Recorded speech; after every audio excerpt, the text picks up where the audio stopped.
All right, good afternoon, good people. Happy New Year. Today is the 13th of January 2024. I hope God has been so good to you. I know I haven't posted in a while, but that is because I've been so busy. God has given me plenty to be busy with, which has proved to be a very special blessing in my life. So I hope that God has also been good to you. He's been gracious to you. He has been good to me, gracious to me, and kind, not only to me, but my family. So I really just want to thank Him and bring all the honor and glory that is due to Him. On this first video that I'll be posting in 2024, I wanted to reflect on a sermon I heard. I think it was October or November 2023. It was a teaching or sermon I heard from Dr. Janice Watson. I think she's a professor at Oakwood University. I'm not sure she's still a professor there, but she was a professor when she gave this presentation. It's found on Audioverse. It's called Single and Significant. Okay, I had listened to that sermon before when I was a bit younger, I suppose, because the sermon was released in 2016.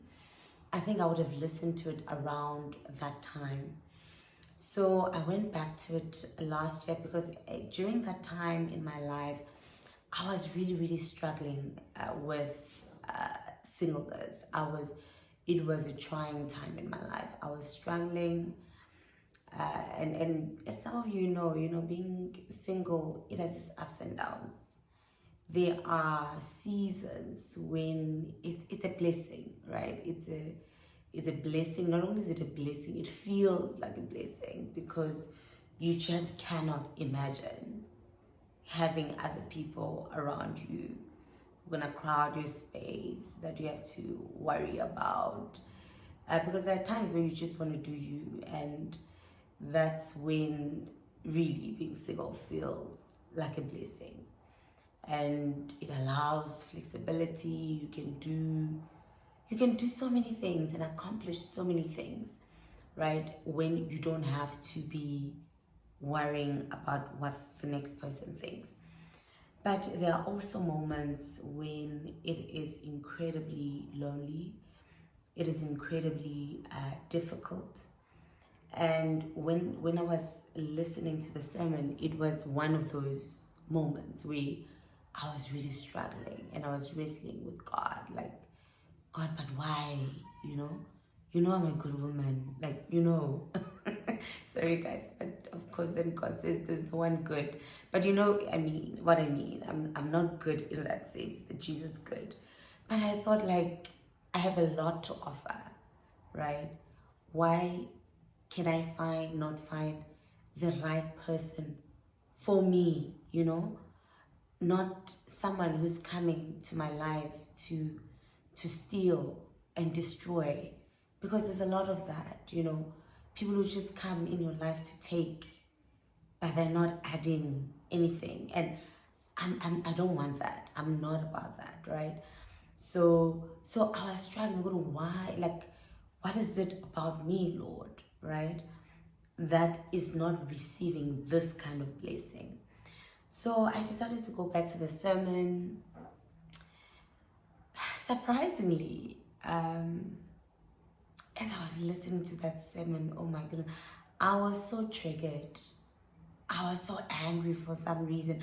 And I listened to it, by the way, and when I listened to it in 2016, I thought it was such a blessing. But when I listened to it again last year, it really made me angry, because I thought what Dr. Watson is saying, it's a bit patronizing, it's not realistic. And if I'm honest, if she was not a single woman herself, I would not have finished that sermon. I would not have listened to it because I thought like, girl, you are single, you should know. Like, why are you talking like this? Anyway, but as angry and triggered as I was at the time, I could not stop thinking about that sermon. Okay, I could not stop thinking about it. She has said a lot of things. She said a lot of things in that sermon, but the one thing that stuck to my mind and I kept coming back to is what she said about God being able to supply our needs, and that we sometimes lose, not that we lose the blessing, but we lose sight of the blessing because we are so fixated that God, I want you to bless me or supply my need this way, you know. I want you to give me a husband so I can have children, I can have a family. Lord, I want a husband who can help me with the physical things that need to be done, you know, in the house. You know, I want a husband, whatever, a companion, so I can have a companion. I can have someone to pray with, for example, right? Who will drive me, who will do, you know, you want a husband because of those things. But she was saying that she has seen how God has supplied virtually all her needs, right? Apart from the obvious need of sexual intimacy.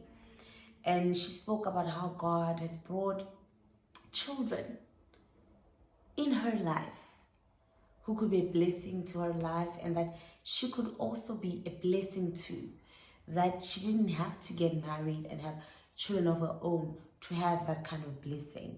She spoke about intimacy, you know, how, and companionship, how God has brought good friends in her life for her to enjoy that intimacy and companionship that many think can only be found in a marriage.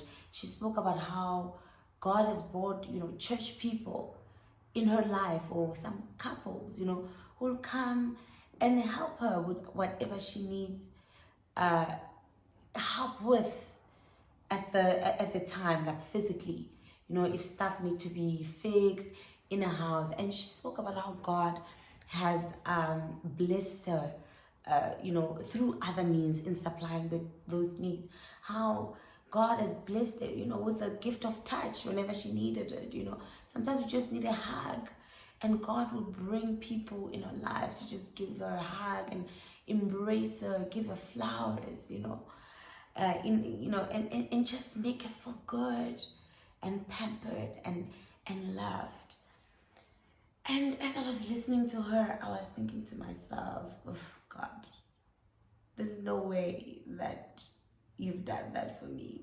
Like, there's no way, and there's no way that you can do that for me.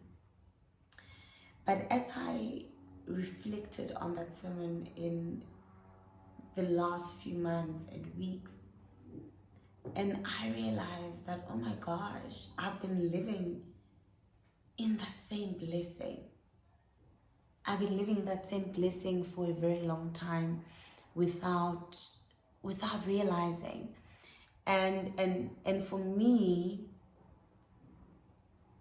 I've realized that there's always been that kind of help, but I was not opening myself up to receiving that kind of help, that kind of blessing, because I've always been that person who's like, yo, I'm full of mood, like literally.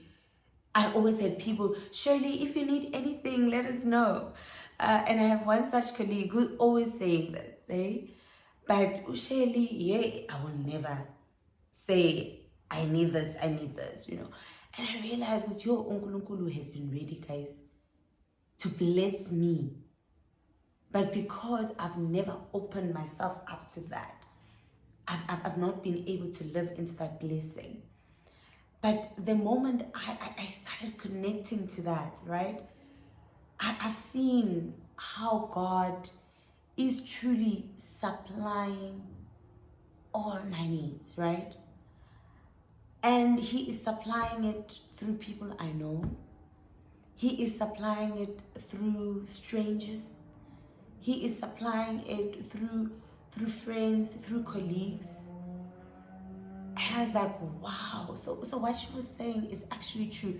And I will just give just a few examples, right, of how God has really been providing. Recently, I've had to relocate to a new place. I was so stressed with the move and everything. I didn't know how I was gonna move because I was moving alone, right? I was moving alone. I was all by myself, no one to help me. And God connected me to a mover.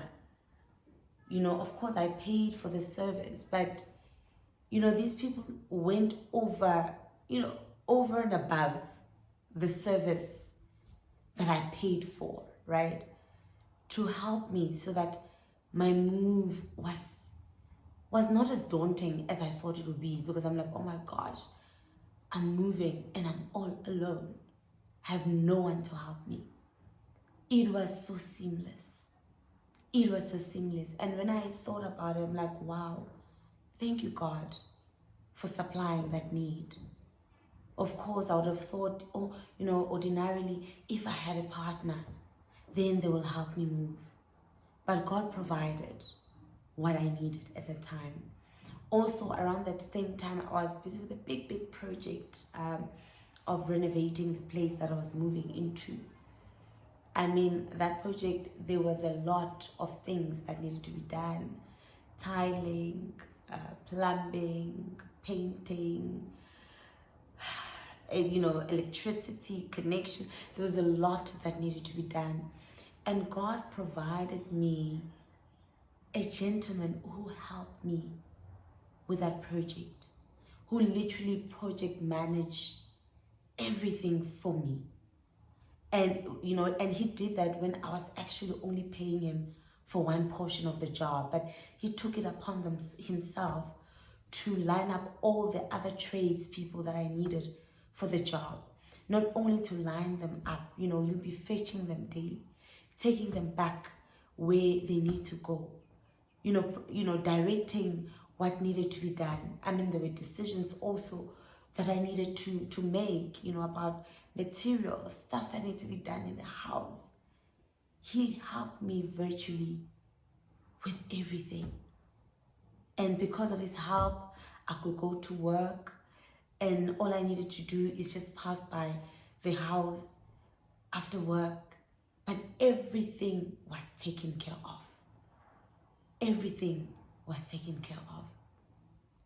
And it's not only in the area, of the physical help I needed that God provided people to help me.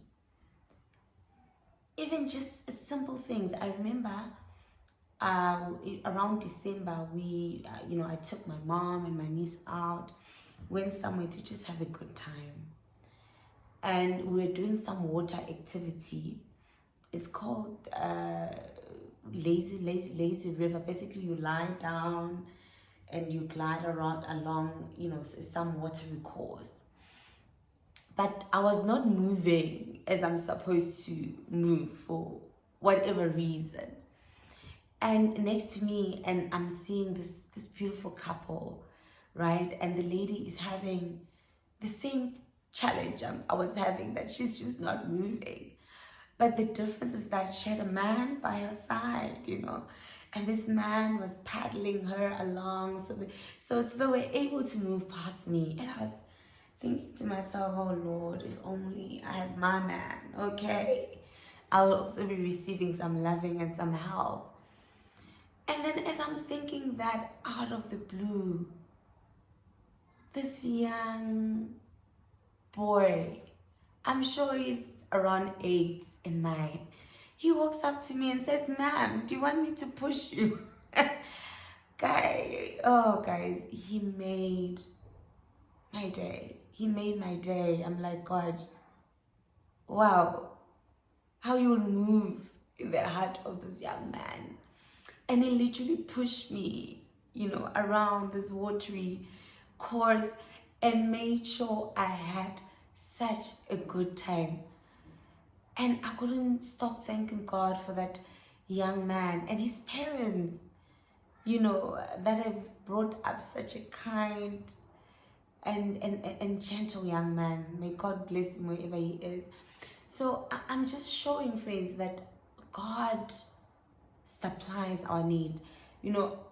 Dr. Watson's testimony has been true in my life this last few weeks and months. In fact, I suspect it has always been true. It's just that I've been open to observing the movement of God.